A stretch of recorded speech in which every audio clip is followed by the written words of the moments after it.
are you able to tell us about Kyrie? Just right foot injury.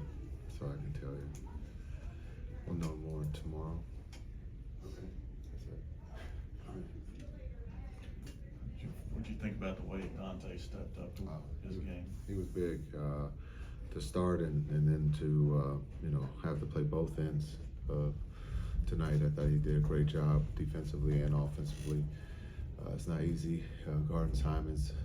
He's one of the best in the league in putting the ball in the basket. So, but I thought just playing off of Luka and Kai, and then we lose Kai, and now it's just Luka and Dante out there. I thought Dante did a really good job of attacking under double teams and getting to the rim. And then I thought one of the big plays was down the stretch where Luka found him on the roll, and he throws out to Derrick Jones Jr. for the three.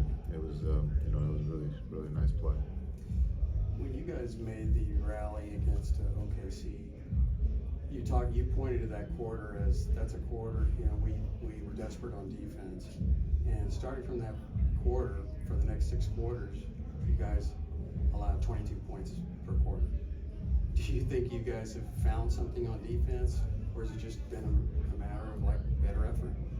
No, I think I think they showed that they can play defense, and when you're desperate, you kind of tell on yourself. And I thought in that Oklahoma City game, we were playing disadvantage, defensively, where we had to take the ball out of Shea's hand, and then we're scrambling, and then we're finishing plays with the rebound. And so I think, again, the depth that we have, if we can play that way, that's great. But right now we're running into some injuries here. So, but I thought the fourth quarter defense was good on the road against a team that plays extremely hard, and they just kept coming, and they kept the game close in striking distance, and we made some good stops and then capitalized on the offensive end. Just another question about Dante. What does it say about he hadn't been put in that situation in an NBA game in years?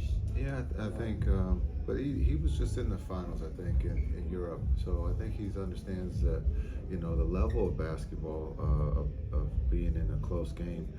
It's at the end of the day, it's basketball. You do it. You rely on your strengths. And again, I've said this about Dante: his basketball IQ is extremely high.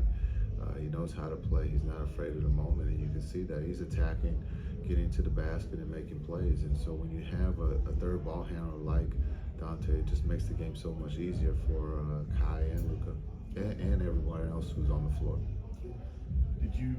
What did you think of the resolve that you guys showed us? Sometimes when important guy like that goes down, it's tough to do. Yeah, I thought there was great carryover to start the game from our last game against Utah, and then the injury took I think some of our aggression away. We were just a little bit settling, and give Portland credit again. They played hard for 48 minutes and they made a game of it. But there's a lot of good stuff. There's going to be a lot of guys playing. Omax, I thought, did a good job. I thought Keith did a good job in his minutes out there for us tonight. So we're going to have to rely on our depth here. And I thought AJ kind of gave us a spark with the breakaway dunk. That got us going a little bit there too. The offense mixed some things up in the fourth quarter with Derek Lively and ball screening actions like the stack pick and roll. He's still getting adjusted to the NBA. What are your thoughts on how he's kind of handled those different screening actions when you add some extra layers to it? Yeah, I think Derek's done a great job of understanding what he has to do, being able to roll or understand if there's a channel 5, if someone's trapping Luka or the ball handler, just to be able to understand. So he's been a great receiver of running his routes, and we ran a play and he got the lob. He understands when he rolls that there's an opportunity for him to score, and he does it with force. He has great hands, and Luka trusts him. So I think he's done a great job of being able to read the different things that are taking place after the screen when he sets the screen. Yeah, it seemed he opened some things up with rescreens when they kind of went with Jabari Walker in the fourth quarter.